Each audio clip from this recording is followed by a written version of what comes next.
안녕하십니까, 정만입니다. 오늘 드릴 말씀은 위대한 5월 35일 민주혁명에 관해서입니다. 보통 뜻있는 중국인들이 1989년 6월 4일 천안문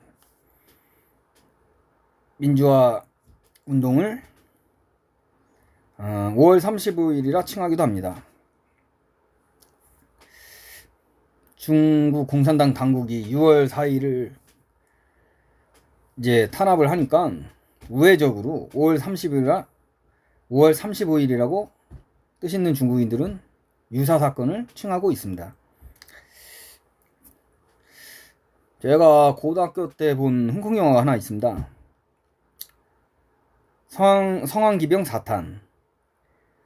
이 성황기병이란 뜻은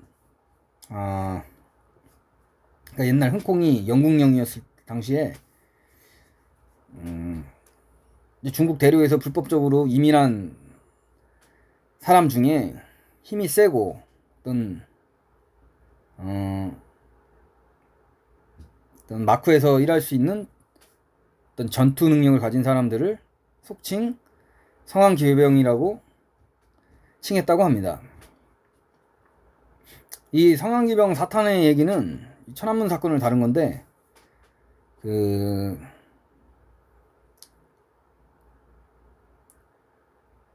홍콩의 어떤 단체에서, 민주화 단체에서 이제 성황기병, 그러니까 용병을 고용해가지고 천안문 민주화운동의 여학생 지도자를 이제 안전하게 탈출시키는 스토리였습니다. 이 성황기병, 이제 이 용병들이 그 여자를 안전하게 지키고 탈출시키기 위해서 중국 공산당 국가안전부 요원들과 싸우는, 전투하는 장면을 연출하고 있습니다. 결국 성황기병은 모두 그 영화에서 희생되고 여학생 지도자는 이제 무사히 탈출한다는 그 결말인데, 이 여학생 지도자의 모델이 있습니다. 그 당시 89년 6월 4일 여학생 지도자 어떤 차이링이 모델이었습니다. 실제로 있었던 사건을 모티브로 한 영화입니다. 이 성황기병 사탄은. 실제 얘기는 어땠느냐?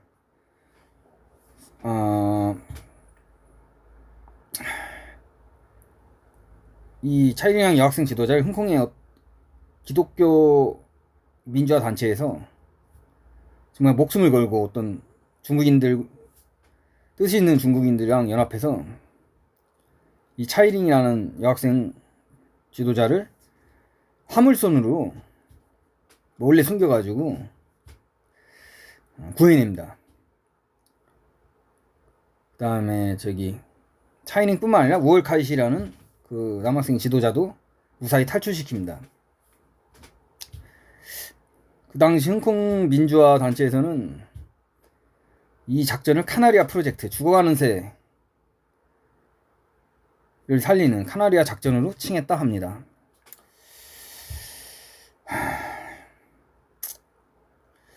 얼마 전에 이제 천안문 민주화 운동 기념일이 지났는데요. 실제 사망자 수와 사상자 수는 아직까지 정확히 밝혀지지 않고 있습니다. 근데 미 백악관 기밀문서에서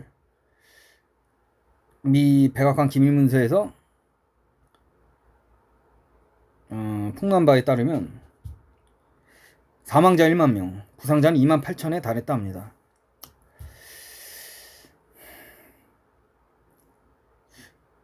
이 89년 천안문 민주화운동 사건 당시 6월 4일날 이 학생과 시민들은 무장을 안 했었습니다. 돌 하나도 던지지 않았어요.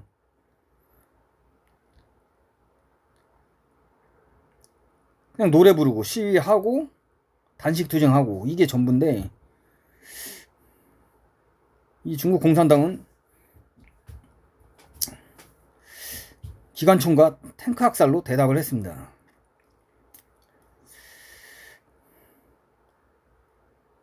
협상할 것처럼 연막을 띄운 다음에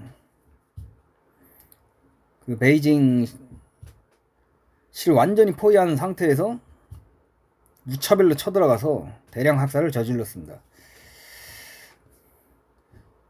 이때 명목상 지도자는 자오찌양 총석이인데, 이분은 학살을 반대했습니다.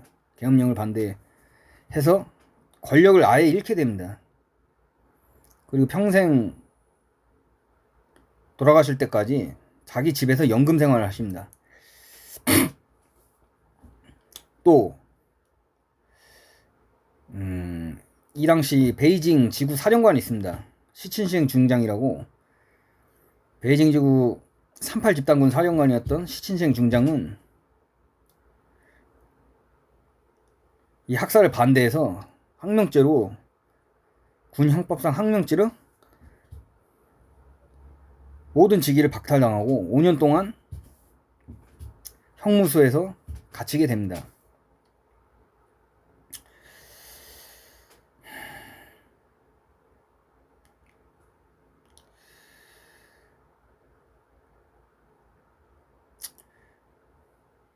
그 대만으로 망명한 그 중국인 정치 관료가 있는데요. 란민 교수라고.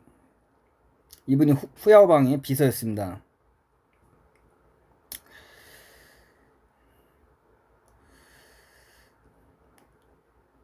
이분이 주장한 바에 따르면 자오찌양의 소극성을 비판하고 있습니다. 자오찌양이 러시아의 옐친처럼 탱크에 올라가서 그 시위를 지도했어야 했다, 이렇게 주장하고 있습니다. 제가 볼 때는 그 당시 자오찌양으로선, 또 중국 공산당 내 개혁파로선 말을 할 수 없는 이 제약, 한계가 있었다고 저는 생각하고 있습니다. 그 당시 실권은 중국 공산당 원로그룹,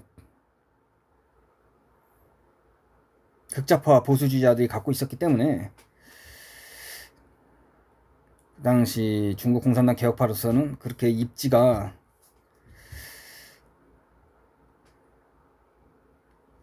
너무 약했다고 저는 판단하고 있습니다. 이게 중국 공산당의 실체입니다. 지금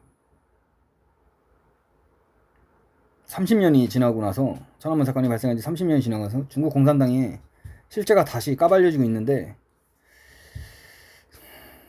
이 우한 폐렴 사태로 인해 중국 공산당의 모순 그리고 취약점이 다시 한번 재폭로되는 계기가 됐다고 생각합니다.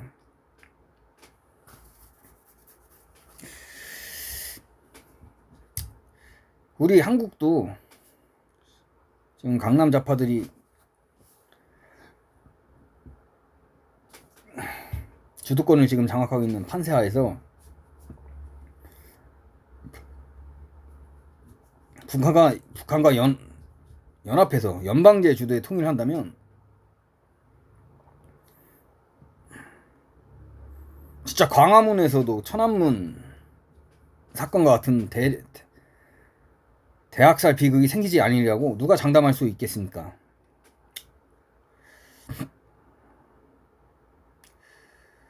중국 공산당보다 북한 노동당이 훨씬 더 악질적이고 양심이 없는 자들인데, 이런 자들과 연방제 통일을 한다고 이런 미친 짓거리를 하는 강남 좌파들을 참 객관적으로 잘 비판하고 경계해야 하겠습니다.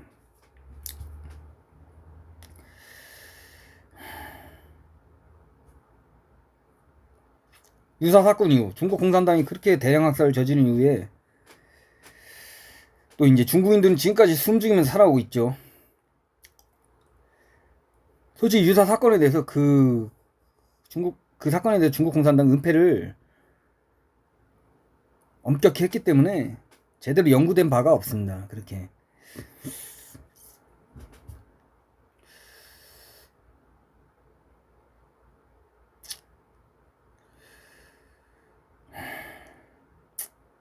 하여튼 이 한반도에서도 절대로 그런 비극이 생겨선 안 되겠습니다. 지금 정신 빠진 강남 좌파들이 나라를 혼돈으로 몰고 있는데 결국 이거를 저지시킬 수 있는 건 각성된 애국 시민들의 대한민국 살리기 투쟁, 대한민국 전체 우파의 대동단결이 필요한 시점이라 하겠습니다.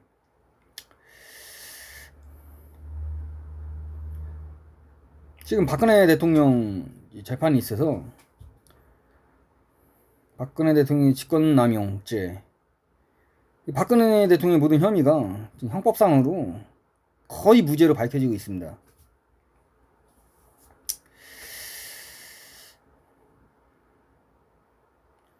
이걸 원동력으로 삼아서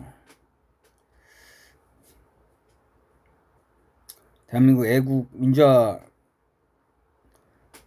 세력이 전부 대동단결해서 이 나라를 제 궤도 위에 올려 놓아야 한다고 생각하고 있습니다.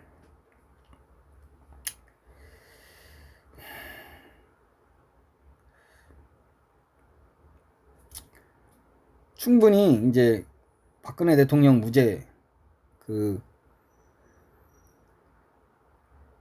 사실이 이제 충분히 이제 한국 사회에 더 확산돼서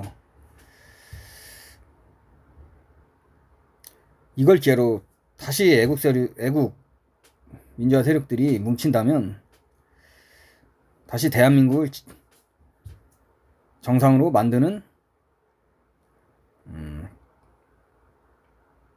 중요한 기회가 되리라고 생각합니다.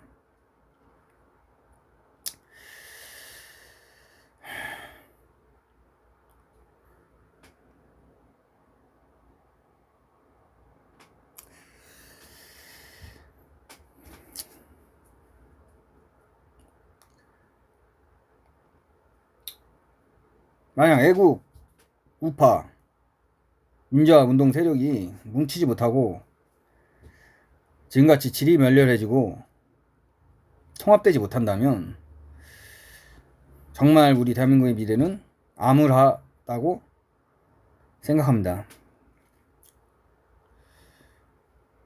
정말 다시는 중국이건 아니면 대한민국이건 1989년 6월 4일, 5월 35일 사건 같은 이 공산당에 의한 대량 학살의 비극이 생기지 않도록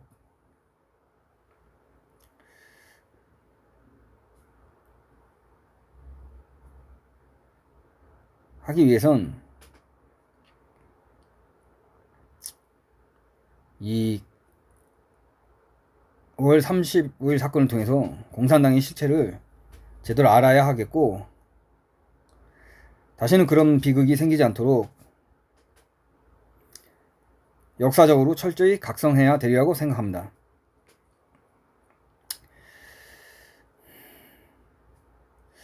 소 잃고 외양간 고치는 격이 되어서는 안 된다고 생각합니다. 만약에 1989년 6월 4일 천안문 민주화 운동이 성공했다면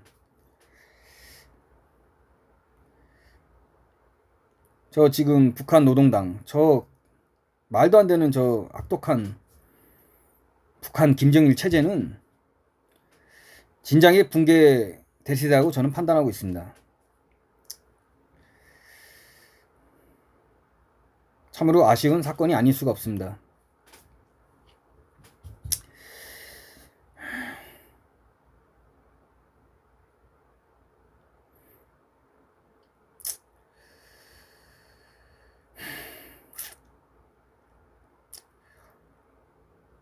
우리 한국인들이 5월 35일 사건을 충분히 연구하고 학습해서 이래 대한민국의 큰 가르침, 교훈으로 삼아야 하겠습니다. 마지막으로 1989년 5월 35일 희생된 중국 민주화운동 시민들의 명복을 빕니다. 오늘 방송은 여기까지 하겠습니다. 시청해주셔서 감사합니다.